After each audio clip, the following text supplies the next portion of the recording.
चलो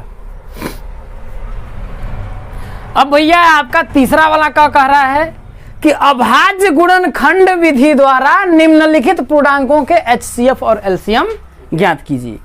किस विधि के द्वारा? अभाज्य गुणनखंड विधि के द्वारा। कहने का मतलब ये जितने भी हैं इनको क्या करिए कि आप अभाज्य गुणनखंडों में तोड़ना है आपको। ठीक, तो हम क्या करते हैं, सबसे पहले 12 को करते हैं, तो वही 12 को अभाज्य गुणनखंडों में करेंगे तो वही ऋण का इस्तेमाल करिए। भाई कितना है वाला? सबसे छोटी अभाज्य संख्या 2, 2 के बाद 3, 3 के बाद 5, 5 के बाद 7, 7 के बाद 11, 11 के बाद 13, 13 के बाद 17, 17 के बाद 19। यही नंबर का ऋण है। सबसे पहले 2 नंबर के ऋण का इस्तेमाल करिए। देखिए 2 से ही खुल रहा है, खुलेगा कि नहीं खुलेगा? खुल जाएगा। कहने का मतलब 2 से भाग जाएगा, कितनी बार में जाएगा? 6 बार में जाएगा। समझ में आया? हाँ या ना? अब क्या करेंगे भैया, फिर देखिए कि 2 से खुल रहा है कि नहीं खुल रहा है, तो फिर 2 से विभाजित करिए तो कटेगा 2 3 खुल गया। समझ में आया? लेकिन अब 3 जो है एक ऐसा ऋण है जो खुद 3 ही नंबर से खुलेगा, और खोलना स्टार्ट करेंगे तो नहीं खुलेगा। कहने का मतलब कि अब 2 से नहीं खुलेगा तो किससे कटेगा? 3 से कटेगा। तो 3 से काटेंगे तो कितना आपका आएगा? 1। कहने का मतलब ये है कि 12 को आप क्या लिख सकते हैं? 2 गुणित 2 गुणित, यहाँ तक तो कोई दिक्कत नहीं है। वैसे ही आप 15 को देखिए, तो 15 को सबसे छोटी अभाज्य संख्या क्या है? 2 से खोलिए, देखिए खुलेगा कटेगा? 2 नंबर का जो ऋण है वो नहीं काम करेगा, काम करना बंद करेगा, कहेगा प्रभु मेरे बस की बात नहीं है, हम नहीं खुलेंगे। तब अब 2 का नहीं तो अगला वाला नंबर क्या आएगा? भाई जब 2 नंबर का ऋण से ना लगी तो कई नंबर का लगेगा? 3 नंबर का लगाएंगे ना, तो 3 नंबर से काटिए। तो 3 से अगर हम काटेंगे 3 5 कितना होगा आपका? हाँ या ना?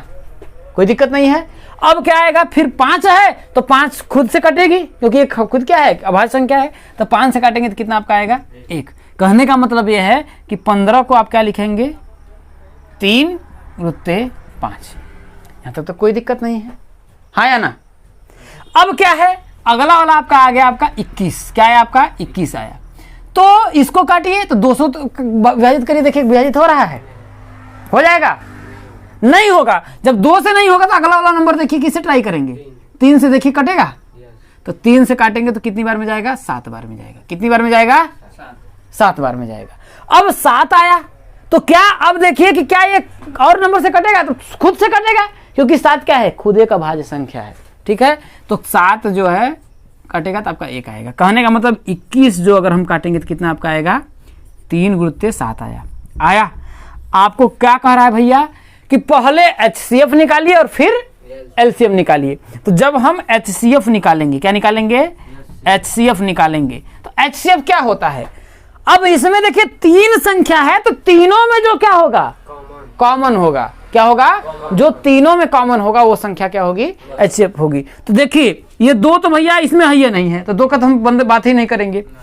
अब 2 के बाद बचा क्या? ये 3 की बात करें तो ये देखिए तीनों में है। क्या है आपका? तीनों में है, तो HCF आपका क्या होगा? इसका 3 होगा। यहां तक तो कोई दिक्कत नहीं है। हाँ या ना? अब हम क्या करते हैं कि इसका LCM निकालते हैं। क्या करते हैं? LCM निकालते हैं। जब हम LCM निकालेंगे तो जो कॉमन नहीं है उसको भी लिख लीजिए। तो भैया ये 2 इसमें कॉमन है। अब सबसे बेस्ट तरीका क्या, मैंने आपको बताया कि 2 कितनी बार है? 2 बार है, तो इसको लिख लीजिए 2 का स्क्वायर गुणित 3। यहाँ पर क्या लिखे? 3 गुणित 5 है, 3 गुणित 5 ही लिखेंगे। यहाँ पर 3 गुणित 7 है, 3 गुणित 7 ही लिखेंगे। अब मैंने कहा कि देखिए 2 है, 2 का अधिकतम पावर कितना है? इसका मतलब जिसका अधिकतम पावर है, लॉसर में क्या होता है? अधिकतम पावर को ही लिखते हैं। तो 2 का अधिकतम पावर कितना है? 2 है, तो इसको लिख देंगे 2 का स्क्वायर। अब 2 का अधिकतम पावर, 3 का अधिकतम पावर कितना है? 1, मतलब 3 भाई तीनों में एक बार ही है, तो 1 लिखेंगे, मतलब कि 3 है। इसके बाद क्या है? 5 भी कितनी बार है? 1 ही बार है, तो 5 लिखेंगे। इसके बाद 7 कितनी बार है आपका? 1 बार है, तो आपका 7 लिखेंगे। इसको सॉल्व कर लीजिए, तो 2 का स्क्वायर करें कितना होगा आपका? 4 होगा। 2 का स्क्वायर करेंगे कितना होगा? 4 और 4 3 12 पंचे 60 और 60 सते 420 कितना होगा? 420। ये आपका LCM हो जाएगा। यहां तक तो कोई दिक्कत नहीं है। वैसे ही दूसरा वाला करिए। दूसरा वाला क्या है भैया? आपका 17 है। क्या है आपका? 17 है। तो 17 एक ऐसी संख्या है जो क्या होगी? स्वयं 17 से विभाजित होगी। किसी से विभाजित होगी? क्योंकि 17 क्या है? न 2 नंबर का ऋण से काम करी, न 3 नंबर, न 5 नंबर, न 7 नंबर। 17 नंबर के बाद वो खुद ही 17 नंबर के रेंज से खुलेगा ना। तो कहने का मतलब ये है कि यह संख्या क्या है, खुद 17 से कटेगी, क्योंकि ये क्या है, एक अभाज्य संख्या है, क्योंकि वो 1 से और स्वयं के अलावा किसी दूसरी संख्या से नहीं कटती है। तो 17 से इसको विभाजित करेंगे तो क्या होगा, आपका 1 आएगा। तो भैया 17 का अगर हम गुणनखंड करेंगे तो क्या होगा, 17 बराबर 17। लेकिन ये तीनों जो संख्याएं हैं क्या आपकी अभाज्य हैं, तो हम सुविधा के लिए, मौसा निकालने के लिए, सुविधा के लिए क्या करेंगे, गुणोत्तर 1 कर देंगे। तो क्या इसके में कोई प्रभाव पड़ेगा, कोई फर्क तो नहीं पड़ेगा, क्योंकि 17 मल्टीप्लाई बाई 1 तो 17 एकम 17, यहां तक तो कोई दिक्कत नहीं है। अब क्या हुआ, वैसे ही अगर हम 23 का करें, किस चीज का करेंगे, 23 का अगर आप करिएगा तो 23 भी खुद क्या होगा, 23 से कटेगा 1 आएगा, 29 को काटेंगे तो भैया तो खुद 29 से कटेगा तो आपका 1 ही आएगा। कहने का मतलब 23 को भी क्या लिखेंगे, 23 गुणित 1, और 29 का करेंगे तो क्या होगा, 29 गुणित 1। हम इसलिए कर रहे हैं क्योंकि मौसा जब कुछ भी ना मिले, जब गुणनखंडों में कुछ ना मिले तो भाई 1 तो ये है, 1 तो राजा है, स्वतंत्र है, क्योंकि कोई भी संख्या किसी से नहीं कटेगी तो 1 से तो कटेगी कटेगी। तो इन तीनों का जो मौसा होगा क्या होगा आपका, HCF क्या होगा आपका, 1 होगा, ठीक है। और लॉसा करेंगे तो क्या होगा भैया, तो 1 को लिखे चाहे ना लिखे कोई फर्क पड़ने वाला तो है नहीं, संख्या कोई प्रभाव पड़ेगा। तो क्या होगा, 17 गुणित 23 और गुणित 29। जब इसका गुणा करेंगे तो कितना आएगा आपका, कितना आपका आएगा, कितना आएगा, 11,339 आ जाएगा। 9 तरीक 27, 7 7 49, हाँ ठीक है, 11,339 आ जाएगा। आपका क्या आएगा, लॉसो आएगा। यहां तक तो कोई दिक्कत नहीं है। अब तीसरा वाला में क्या कह रहा है, वैसे ही तीसरे वाले भैया क्या है आपका, तीसरे वाले को भी सॉल्व कर लीजिए। क्या कह रहा है, 8, 9 और 25 का। तो 8 को अगर आप काटिएगा, अभाज्य गुणनखंड करिएगा, तो मैं डायरेक्ट कर लेता हूं, क्योंकि 2 दूना के 4 दूना के 8, इतना तो कर ही देंगे। अब ऐसे करने की क्या जरूरत है, इसे भी आपको आता है कि 2 दूना के 4 दूना के 8, यहां तक तो कोई दिक्कत नहीं है। वैसे ही 9 को अगर आप करिएगा, किसको, 9 को करिएगा तो क्या होगा, 3 गुणित 3, और कुछ मिलेगा।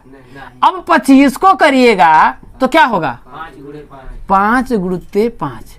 अब यहां जरा समझिए, इन दोनों में किसी में कुछ कॉमन है, ये तो कुछ नहीं दिख रहा है। तो क्या करेंगे, अंतिम में शोभा देने के लिए, बढ़ाने के लिए 1 कर देंगे। क्या करेंगे, 1। तो LH जब CF जब हम निकालेंगे तो क्या आपका आएगा, 1 आएगा। क्या आएगा आपका, 1 आएगा।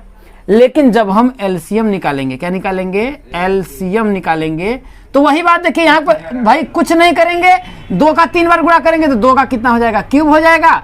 यहाँ क्या होगा, 3 का स्क्वायर हो जाएगा, यहाँ 5 का स्क्वायर हो जाएगा। कहने का मतलब वही हो जाएगा 8। भाई 2 का क्यूब कितना होगा, 2 दूना के 4 दूना के 8, 8 गुणित 9 गुणित 25, और 25 अट्ठे 200 और गुणित 900, 9 दूना के आपका 1800, जो इसका क्या होगा, LCM आएगा। समझ में आया कि नहीं आया, कोई दिक्कत है। तो ये है आपका, ठीक। अरे 9 देखिए आपको बताते हैं, 25 चौके 200, 25 चौके 100, 25 अट्ठे 200, और 200 9 दूना के 1800। समझ में आया, उतारिए। स्मार्ट बोर्ड रहता ना तो बहुत मजा आता, वास्तव में बता रहे हैं हम। इतना जान लीजिए कि जिस दिन हमारे पास स्मार्ट बोर्ड हो गया, मैं अपने गांव का शक्ल और सूरत बदल दूंगा, ये मेरा वादा है। सबको बता रहे हैं। अब भाई उतनी हिम्मत नहीं है कि भाई सबको पढ़ा सकें, वरना सबको मेरी कोशिश रहेगी, सब मतलब हमारे गांव का ऐसा कोई व्यक्ति ना हो जो क्या हो, वो मैं तो अभी भी कहता हूं कि तुम आओ पढ़ो, लेकिन तब मैं गांव जा जा करके हर एक घर कहूंगा। आज भी करता हूं कि आओ और पढ़ो। कोई भी अनपढ़ नहीं होना चाहिए मेरे गांव का, खासकर अगर भगवान ने मुझे ज्ञान दिया है तब। समझ रहे मेरी बात को ना। मेरी ये पूरी कोशिश है कि जब मैं स्मार्ट बोर्ड ले लूंगा तो उसमें क्या है ना कि मैं एक अलग तरीके से भाई वीडियो बना करके रख दिया, समझ रहे कि नहीं है। अब हम नहीं हैं अवेलेबल तो वहां पर चलाई जाए वो मेरी वीडियो और उनको दिखाया जाए। स्मार्ट बोर्ड में बढ़िया वीडियो बनी, बहुत एक नंबर। जैसे आपको जैसे लगे मैं फिल्म और सिनेमा में बैठा हुआ हूँ, समझे ना। तो वो मेरी कोशिश है, ठीक है। चलिए हम लोग इसको सॉल्व करते हैं। क्या कर रहा है भैया इसमें कि HCF 306 और 657 का जो मौसा है, कहने का मतलब कि इसका जो HCF इतना है और इसका क्या बोल रहा है, LCM ज्ञात करिए। तो हमने आपको एक चीज बताया था, क्या बताया था कि कंसेप्ट वीडियो में कि दो संख्याओं का जो गुणनफल होता है, क्या होता है, दो संख्याओं का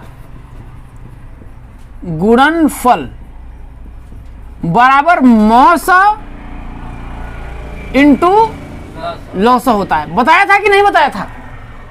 हाँ या ना? अब कह रहा है भैया दो संख्याओं का गुणनफल, तो संख्याएं क्या है, ये दो संख्या है ना, तो इनका गुणनफल कर दीजिए 306, क्या करिए 306 मल्टीप्लाई बाई 657 बराबर मौसा दिया है, कितना दिया है, 9 दिया है। मौसा कितना दिया है, 9। लॉस तो आपसे पूछ रहा है, यही नहीं पूछ रहा है, तो इस 9 को क्या करिए, इसमें अगर ये गुणा में इधर आएगा तो क्या हो जाएगा, समझ में आ रहा है कि नहीं आ रहा है? आ रहा है ना?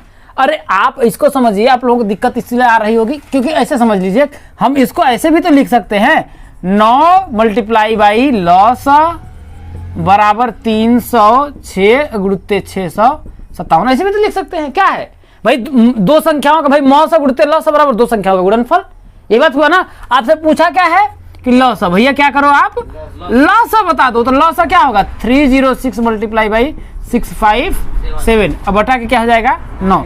9 का जो भाग देंगे तो आपका आंसर क्या आएगा, देखिए अब इसका करेंगे, देखिए तो कितना होगा, देखिए 9 त्रिका 27 और कितना हुआ 3 30 36 हुआ, 9 चौका 36। अब 34 में आप क्या करिए 657 का गुणा करके देखिए आपका कितना आ रहा है। क्या करेंगे, किसका, 34 में 657 का क्या करेंगे, हम गुणा करेंगे। तो जब गुणा करेंगे तो आपका कितना आएगा, तो देखिए 657 का भैया आपका क्या करिए गुणा कर दीजिए, किस में, आपका 34 में गुणा कर दीजिए, किस में, 34 में, तो कितना हो जाएगा आपका, अरे 7 चौक 28 के 8 हासिल 2, 5 चौक 20 और 7 त्रिक 21 20 और 2, ठीक है, 2 1 3 43 आपका 3 आएगा और हासिल कितना हो जाएगा आपका 4 आ जाएगा, ठीक है। 6 चौक 24 5 3 15 24 15 हासिल कितना था आपका 4 था ना, 4 4 8 5 13 के 3 2 1 3 1 4 फिर 43 आपका 3 आएगा। इसके बाद आपका 36 के 18 कितना हो जाएगा, 36 के 18 और 4 22 इतना आएगा, क्या 22,338 कितना आएगा 22,338। ये आपका क्या आएगा, इस संख्याओं का लॉस आएगा। समझ में आया? अब देखिए आपका उदाहरण नंबर 5 जो है वो प्रश्नावली 1.2 का जो 6वां क्वेश्चन है वो दोनों सेम है। अगर ये आपका हो जाएगा तो वो आपका हो जाएगा। क्या कह रहा है कि संख्याओं 4 के पावर n पर विचार कीजिए। किस पे कह रहा है कि भैया आप क्या करिए कि 4 के पावर n पर आपको क्या करना है, विचार करना है। वो संख्या की नहीं बात कर रहा है, संख्याओं। ये क्या है आपके, एक कोई संख्याएं हैं, 4 के पावर n पर विचार कीजिए जहां n एक प्राकृतिक संख्या है। n क्या है, प्राकृतिक संख्या है। जब n एक प्राकृतिक संख्या है तो n का मान क्या हो सकता है भाई, प्राकृतिक संख्या क्या होती है, जो 1 से प्रारंभ होती है और कहां तक जाती है, अनंत तक चली जाती है, उसे क्या बोलते हैं, प्राकृतिक संख्या बोलते हैं। तो n का मान क्या हो सकता है आपका, 1 हो सकता है, 2 हो सकता है, 3 हो सकता है, 4 हो सकता है, 5 हो सकता है, 6 हो सकता है, ऐसे आपका चला जाएगा। हाँ या ना? तो कह रहा है जांच कीजिए कि क्या n का कोई ऐसा मान है। अब कह रहा है कि n का कोई ऐसा मान है जिसके लिए 4 के पावर n अंक 0 पर समाप्त होता है। 0 पर समाप्त होने का मतलब जैसे अगर मैंने 10 लिखा तो ये जो 10 है ये किस पर समाप्त हो रहा है, इसकी समाप्ति हो रही है 0 पर हो रहा है। अगर मैंने 50 लिखा तो ये किस चीज पे समाप्त हो रहा है, अगर मैंने 1 5 6 0 लिखा तो ये किस पे समाप्त हो रहा है, 0 पर समाप्त हो रहा है। तो वैसे ही कह रहा है कि n का क्या कोई ऐसा मान है जो क्या हो कि ये क्या हो संख्या, अगर उसको हम सॉल्व करें तो क्या आ जाए आपका, इकाई के स्थान पर मान लेते हैं कि क्या आ जाए, 0 आ जाए। अब हम रखते हैं भैया कि 4 के पावर n, तो n के जगह पे अगर हम 1 रखेंगे तो आपका आएगा क्या, 4 आएगा। हाँ या ना? अगर n के स्थान पर यदि मैं 2 रखूंगा तो कितना आएगा? 4 चौके 16 आएगा, हाँ या ना? अगर मैं n के जगह पर 3 रखूंगा तो क्या आएगा? 64 आएगा। अगर मैं 4 के पावर अगर 4 रखेंगे तो कितना आएगा?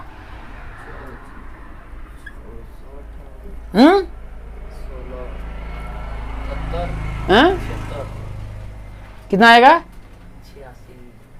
भैया? 4 का क्यूब हुआ तो 64 हुआ। अब 4 के पावर 4 है तो 4 चौके 16 चौके 64 चौके 216। कितना हो जाएगा आपका? 216 हो जाएगा। कितना हो जाएगा भैया? 64 करेंगे तो 64 और चौके 4 चौके 16 और 6 चौके 24 1 25 256 होगा। कितना होगा? 256 हो जाएगा। कितना हो जाएगा आपका? 256 हो जाएगा। अब यहां पर आप एक चीज देखने का प्रयास करिए कि जब आपका पावर क्या है? विषम है। यहां देखिए पावर 1 3 विषम है तो इकाई के अंक के स्थान पे आ क्या रहा है आपका? 4 आ रहा है। जब पावर आपका 1 क्या है? विषम संख्या है। यहां 3 क्या है? विषम संख्या है। जब पावर है विषम, जब पावर क्या है आपका? विषम है तो इकाई के अंक के स्थान पर क्या है? मतलब संख्या किस चीज पे समाप्त हो रही है? 4 पे समाप्त हो रही है। और जब जो पावर क्या है? सम है तो संख्या 6 इकाई के स्थान पर जो है ये संख्या क्या है? 6 पर समाप्त हो रही है।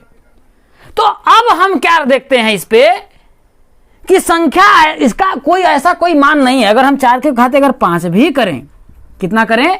4 के घाते अगर हम 5 भी करें तो आपका 1024 आएगा। कितना आएगा? 1024 आएगा। 256 में आप अगर 4 का गुणा करेंगे 6 चौके 24 के 4 5 चौके 20 2 22 5 चौके 20 और कितना हो जाएगा?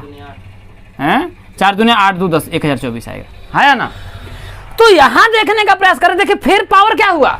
विषम हुआ ना, तो फिर संख्या का इकाई अंक किस पे समाप्त हो रही है? 4 पे समाप्त हो रही है। तो हमें n का कोई ऐसा मान नहीं मिल रहा है कि संख्या क्या हो? 0 पर समाप्त हो, है कि नहीं है? तो हम लिख देंगे n का कोई ऐसा संभव मान नहीं है कि संख्या क्या हो? 0 पर, मतलब 4 के पावर n के लिए संख्या 0 पर समाप्त हो।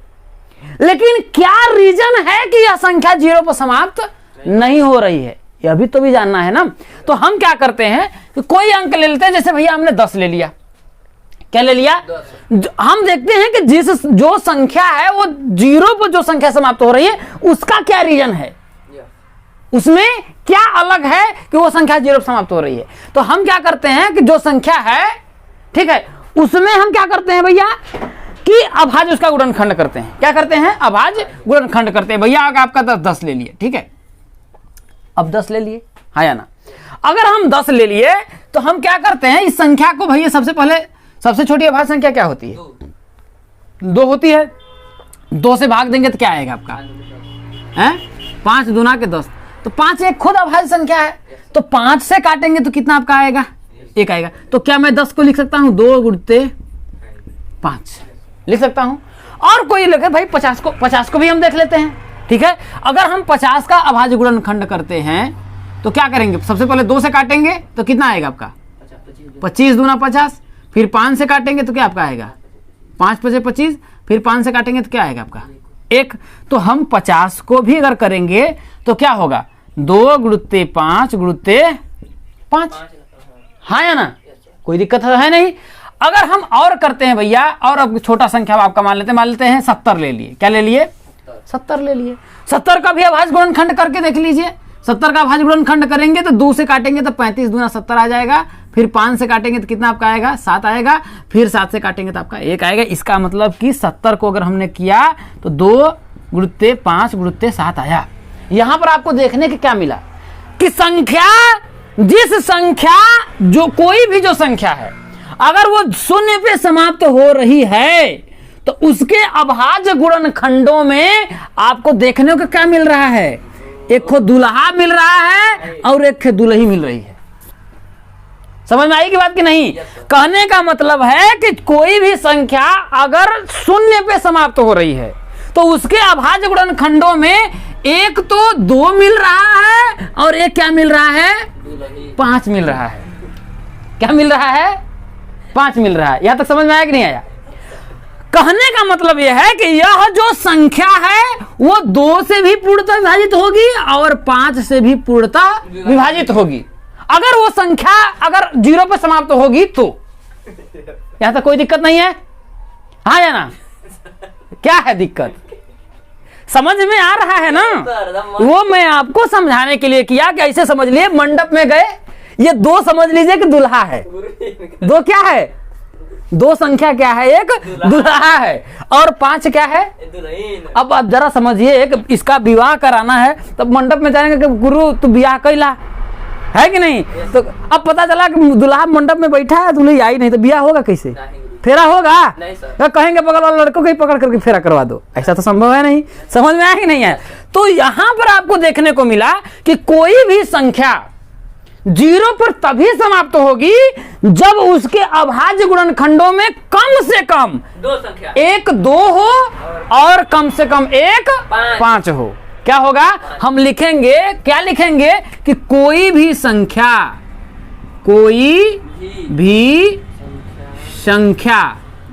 शून्य पर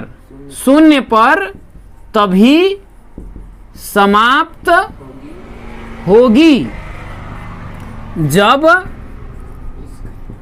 उसके अभाज्य गुणन खंडों में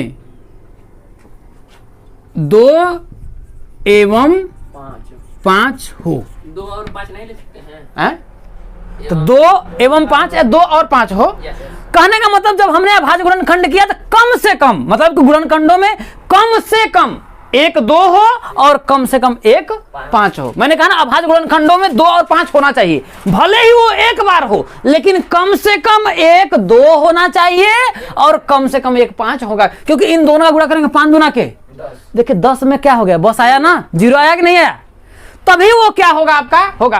अब यहां पर देखिए कि 4 के पावर n में जब हम 4 का क्या कर रहे हैं? अभाज्य गुणनखंड कर रहे हैं, तो 2 से काटेंगे तो क्या हुआ? 2 और फिर 2 से काटेंगे तो क्या हुआ? 1। तो 4 का जब हमने अभाज्य गुणनखंड किया तो आया क्या? 2 गुणते। इसमें लड़का तो मिला लेकिन लड़की मिली 5 नहीं मिली ना, तो कैसे ब्याह होगा भैया? होगा? तो लिखेंगे चूंकि 4 के अभाज्य गुणनखंडों में 2 तो आया लेकिन 5 नहीं आया। जब 5 नहीं आया तो वो संख्या 0 पे समाप्त होगी? तो लिख देंगे अतः वह संख्या, यहां पर लिख देंगे। यहां पर देखिए ये चीज तो मैंने आपको कॉन्सेप्ट समझा दिया। यहां का जो आपका ये वाला जो आपका कॉन्सेप्ट है ये तो आप समझ में आया कि नहीं आया? हाँ या ना? तो जब कोई भी संख्या समाप्त, यहां पर मैंने आपको एग्जांपल में दिखाया ना, तो क्या होगा? और ध्यान रखिएगा, या फिर ऐसे भी बोल सकते हैं कि कोई भी संख्या, क्या कोई भी संख्या 0 पे तभी भी समाप्त होगी जब वह संख्या 2 से भी विभाजित हो और 5 से भी विभाजित हो।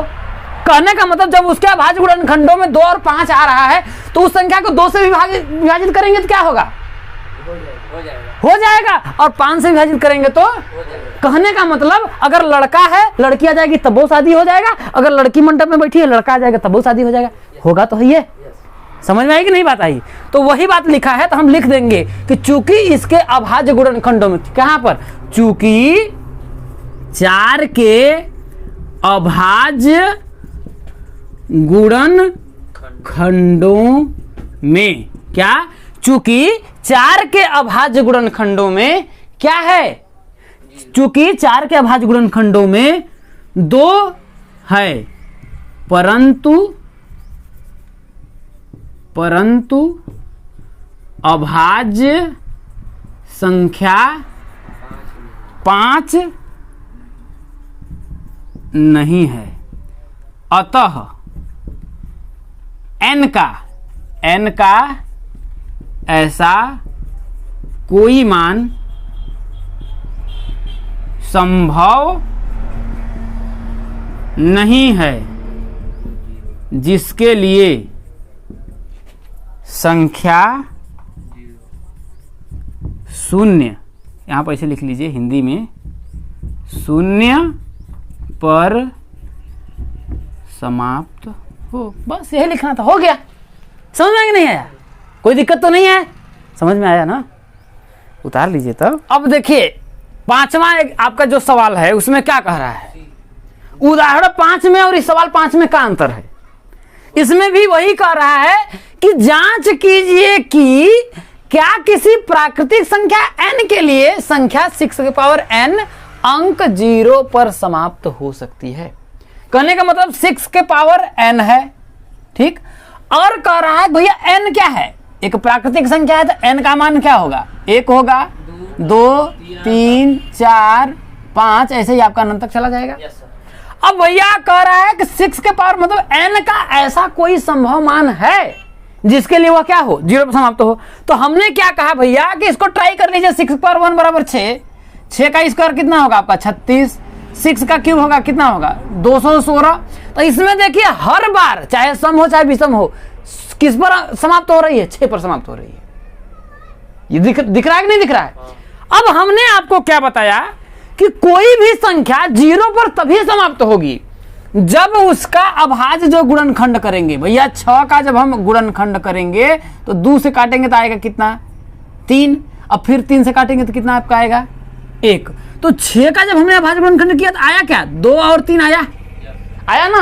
कहने का मतलब एक तो मिल गया, अब इसको लड़का मान लो चाहे लड़की मान लो, है कि नहीं है। लेकिन समझो लाना क्या है, हमको 0 पर समाप्त करना है। कहने का मतलब करना क्या है, 0 पर समाप्त करना है। तो अब अगर मान लिया तो हमको चाहिए क्या 0 पर समाप्त करने के लिए, 2 चाहिए और क्या चाहिए भैया 5 चाहिए। तो जरा बताइए 2 तो मिल गया हमको, लड़की तो मिल गई, लड़का कहाँ मिला। जब लड़का मिला ही नहीं तो ब्याह कैसे होगा, 0 आएगा कैसे बताइए। तो कैसे करेंगे ना, तो कैसे करेंगे अरे कैसे, उसको हमने समझाया ना कि कोई संख्या 0 पर समाप्त हो रही है, कैसे करेंगे तब लिखेंगे ना। लिखेंगे, समझ में आई बात कि नहीं आया। तो वही लिखेंगे कि भैया क्या लिखेंगे कि 6 के अभाज्य गुणनखंडों में 2 है परंतु अभाज्य संख्या 5 नहीं है। तो जब संख्या भैया हमारे घरे बस भैया लड़की वा लड़का मिलता ही नहीं तो ब्याह कैसे हुई है। आपका शादी करना हो लड़की नहीं मिले तो ऐसे ब्याह हो जाएगा, हाँ या ना, समझ में बात कि नहीं। तो वही बस इसमें कुछ नहीं करना, 6 के अभाज्य गुणनखंडों में 2 तो है परंतु अभाज्य संख्या 5 नहीं है। अतः n का ऐसा कोई संभव मान नहीं है जिसके लिए संख्या 0 पर समाप्त हो। वही चीज है, क्योंकि बता ना कोई भी संख्या 0 पर तभी समाप्त होगी जब उसके अभाज्य गुणनखंडों में 2 एवं 5 हो। या फिर ऐसे भी लिख सकते हैं कि वह संख्या क्या हो 2 से और 5 से दोनों से विभाजित हो। अब 2 से 5 से विभाजित होगी तो इसका मतलब उसके अभाज्य गुणनखंड में 2 और 5 आना ही आएगा, अब इसलिए आएगा। नहीं तो इसको विभाजित करिए, देखिए 2 से विभाजित करेंगे तो कट जाएगी, लेकिन 5 से विभाजित करके देखिए कटेगी क्या, कोई संख्या कर लीजिए, यहाँ पर ट्राई कर लीजिए, नहीं कटेगा। समझ में आएगा नहीं है, कोई दिक्कत है। जैसा भैया आपका एग्जाम्पल 5 वैसा आपका क्वेश्चन 5 है कि नहीं है। बस यही आपको लिखना है, महाभारत लिख दीजिए, समझ में आया।